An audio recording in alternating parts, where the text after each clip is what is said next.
tome y como si estuviera viendo en vivo y a todo color los acontecimientos del pasado. Va a comprender el pasado a partir de los documentos que le proporciona la biblioteca. Entonces, ¿qué estamos viendo aquí? Que el elemento fundamental tanto de una como de otra disciplina son los documentos. Y es aquí ese punto de contacto donde debemos centrarnos entre las dos ciencias y ver qué es lo que le aporta una a la otra. Incluso diríamos que hay un juego donde uno es causado y causante uno del otro simultáneamente. Bien, entonces, estos documentos que pone a servicio del historiador el bibliotecario son documentos que han sido ya organizados. Y es a partir de ellos que el historiador los aborda. Y los aborda no en términos de decir nada más, es que este documento dice algo que me interesa, sino que los organiza en función de un trabajo previo que ya hizo el bibliotecario para el historiador.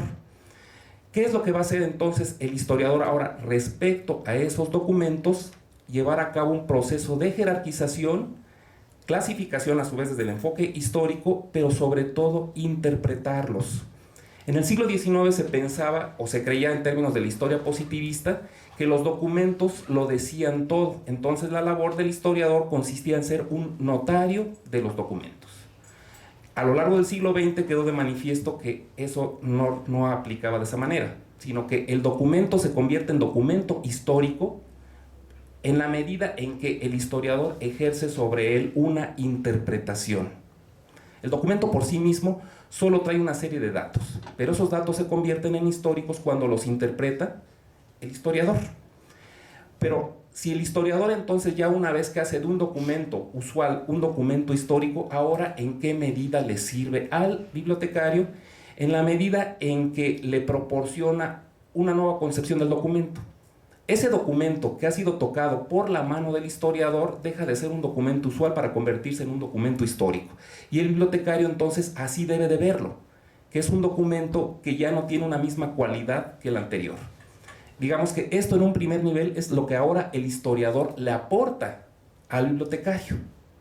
Recapitulo, es decir, ¿qué es lo que aporta el bibliotecario al historiador? La disposición de una organización documental, que es ahora lo que aporta el historiador al bibliotecario, un documento que ha cambiado cualitativamente. Pero no solo eso, también le da un documento que además le habla de la historicidad, del cambio social, y más aún que le habla de la propia historicidad de su disciplina y su desarrollo en términos bibliotecarios. Para decirlo en otras palabras, le suministra una concepción del pasado primero en términos generales y después del pasado en términos particulares. Entonces, esta nueva visión que le permite el historiador al bibliotecario le dice, tú tienes también un pasado, recupéralo, haz la historia de tu propia disciplina. Ve cómo a lo largo del tiempo tu disciplina fue creada a través de la historia, cambió con la historia, pero además tú generaste tu propia historia. Una historia que va cambiando y que con el tiempo se va enriqueciendo. Entonces, repito, esto es, si lo queremos circunscribir a un primer elemento, cómo la historia y la bibliotecología se relacionan como disciplinas, una aportando a la otra y viceversa. Entonces esto significa que son disciplinas estrechamente cercanas, por eso no podemos prescindir de la historia. Así entre paréntesis, prescindir de la historia en términos de nuestra disciplina es cegar nuestro propio pasado, borrar nuestras huellas. Y si nos lanzamos una carrera desbocada hacia el futuro sin recuperar ese pasado, sin recuperar esas huellas, nos lanzamos hacia un futuro incierto donde podemos naufragar. Entonces hay que ir recuperando nuestros propios pasos para que sobre ellos podamos ir construyendo los pasos hacia adelante. Bien, esto, repito, en cuanto a si lo quisiéramos también caracterizar con una pregunta en términos de el cómo se da la relación entre la historia y la bibliotecología. En otro nivel, para responder ¿para qué la historia dentro de la bibliotecología? Veamos esta pregunta, o tratemos de responder esta pregunta. ¿Cuál es una de las virtudes o de las cualidades de la historia que al estudiar el pasado permite que los seres humanos encuentren su propia unidad e identidad?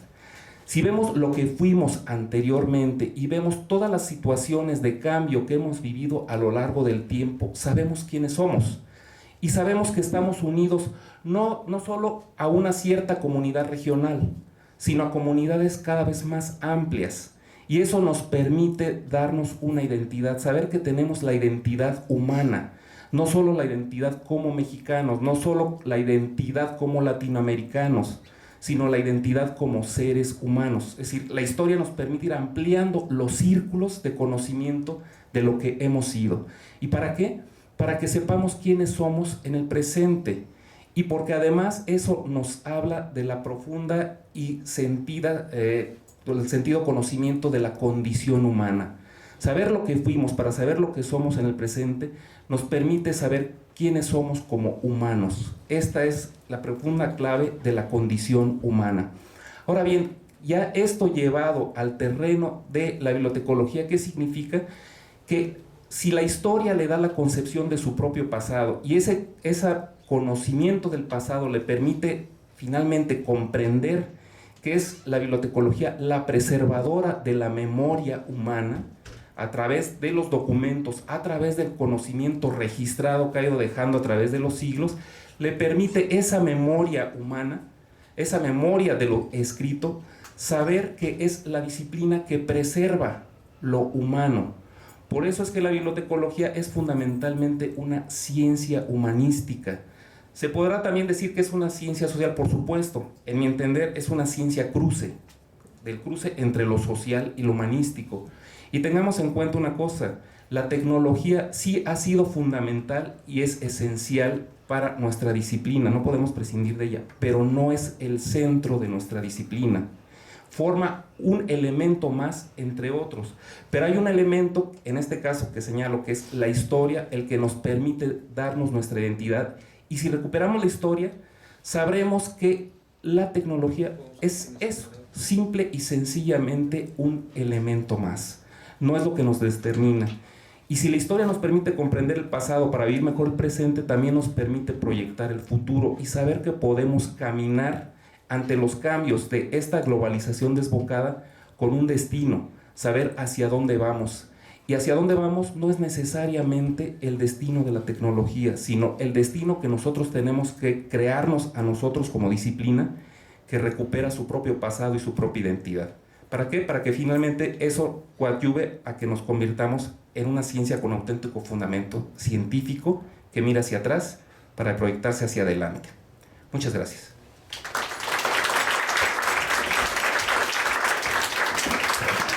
Agradecemos al doctor Guillermo Alfaro tan interesante relación que hace entre historia y bibliotecología. Le vamos a dar la palabra ahora al maestro Hugo Figueroa Alcántara, quien es profesor de carrera en la Facultad de Filosofía y Letras en el Colegio de Bibliotecología. Es maestro en bibliotecología y actualmente su línea de investigación es sobre relaciones bibliográficas y cibercultura. El maestro Gualberto Figueroa nos va a hacer la presentación de una ponencia titulada Identidad y acciones colectivas de los nuevos movimientos sociales a través de Internet. Le damos la palabra. Buenas tardes, muchas gracias. El título de la ponencia, como ya se señaló, es Identidad y acciones colectivas de los nuevos movimientos sociales a través de Internet. En la época actual, más allá de la esfera tecnológica, Internet se ha convertido en elemento crucial del tejido social, cultural, político, económico, etcétera, de nuestras vidas y ha provocado cambios profundos en nuestros estilos de trabajar, aprender, convivir, informarnos y relacionarnos. Internet configura un nuevo entorno que caracteriza la era de la información, redes, conectividad, comunicación de muchos a muchos, complejidad y velocidad cada vez mayor de los flujos de información. A través de Internet identificamos el surgimiento de un nuevo espacio social de alcance global en el que conviven millones de personas de contextos sociales, culturales, políticos, económicos, etcétera, muy heterogéneos. Se trata de una nueva esfera de intercambio social que afecta de manera directa o indirecta a un porcentaje cada vez mayor de la población mundial y que facilita el desarrollo de nuevos movimientos sociales, así como nuevos modelos de identidad y acciones colectivas. Así, Nos encontramos ante nuevos movimientos sociales que comparten una muy particular visión del mundo y que están convirtiendo a Internet en un territorio de evidente complejidad social. Entender sus modelos de organización, sistemas de intercambio de información, valores y creencias, discursos, construcción colectiva de la identidad y la dimensión social y cultural que esto implica, puede aportarnos datos interesantes acerca de las tensiones y los conflictos generales de nuestro contexto social de principios del siglo XXI, un entorno caracterizado por la complejidad. Dentro de este universo social complejo, una de las dimensiones más interesantes es la relativa a la construcción de la identidad. En el ámbito de la sociedad red, conformada en gran medida por el fenómeno Internet, la identidad pasa a ser el resultado de un proceso reflexivo de construcción por parte de los actores sociales y deja de ser tan solo una cuestión de pertenencia dada a un grupo en función de credo, raza, nación, clase social o lugar de residencia. En tal marco, los individuos tienen ante sí un enorme número de opciones y toman decisiones conscientes acerca de lo que son y lo que pretenden llegar a ser. Este proceso de construcción tiene un carácter marcadamente social y debe ser entendido en el contexto de otro concepto clave como es el de la acción colectiva. De acuerdo con esta perspectiva, en el escenario de Internet y de la sociedad red, el modelo de acción colectiva, vinculado estrechamente con una tendencia visible de nuevos movimientos sociales, se basa en la construcción consciente de la identidad para representar la acción colectiva. Estos nuevos movimientos sociales constituyen, a través del uso intenso de Internet, verdaderos laboratorios de cultura y son generadores de códigos culturales alternativos a los dominantes, desafíos simbólicos a los límites del poder que intentan dar solución al problema y papel del individuo y de las comunidades en la sociedad global. La presente contribución se basa en el panorama previamente explicado para analizar y discutir los procesos de identidad y acciones colectivas de los nuevos movimientos sociales a través de Internet. Nuevos movimientos sociales. En la década de los 80 se desarrolló en Europa la teoría de los nuevos movimientos sociales. Esta teoría examina el papel de la cultura y la ideología como la base para la actividad del movimiento, en vez de la pertenencia a cierto estatus social, económico, étnico, etc. La teoría de los nuevos movimientos sociales desarrolló el concepto de identidad colectiva para explicar cómo y por qué los individuos se conectan a un movimiento social a través de un sistema de creencias compartido. Los nuevos movimientos sociales se caracterizan por una organización fluida y abierta, una participación multifacética y heterogénea y una mayor atención a las transformaciones sociales más que a las económicas. Estos nuevos movimientos luchan contra la nueva intrusión del Estado y de las fuerzas del mercado en la vida social y demandan la identidad de los individuos y el derecho a determinar su vida privada y afectiva contra la manipulación del sistema. Ante todo, defienden la autonomía personal. Desde una perspectiva cultural, en estos movimientos hay una continua exploración de nuevas identidades, significados, signos y símbolos, al mismo tiempo que se rechazan métodos convencionales de resistencia. Estos movimientos se involucran sobre todo en aspectos que afectan al sistema de producción cultural, valores, identidad, etc., porque este es el área de mayor conflicto en una sociedad basada en la información. En su cotidiano enfrentamiento con el sistema que controla los recursos, así como su producción, distribución e intercambio, los nuevos movimientos sociales se presentan como creadores de códigos culturales alternativos a los dominantes. Algunos conceptos cruciales para caracterizar estos nuevos movimientos son global, local, complejidad, fluidez, red. Una cualidad notable de los nuevos movimientos sociales es su carácter de global local, fusionando intereses específicos de áreas localizadas con objetivos a gran escala, que implican amplias zonas geográficas y diferentes culturas y sociedades. En los últimos años atestiguamos cada vez con mayor frecuencia el surgimiento de nuevos movimientos sociales que en sentido estricto no están localizados territorialmente en un único lugar, sino que se encuentran y desarrollan simultáneamente en diversos lugares.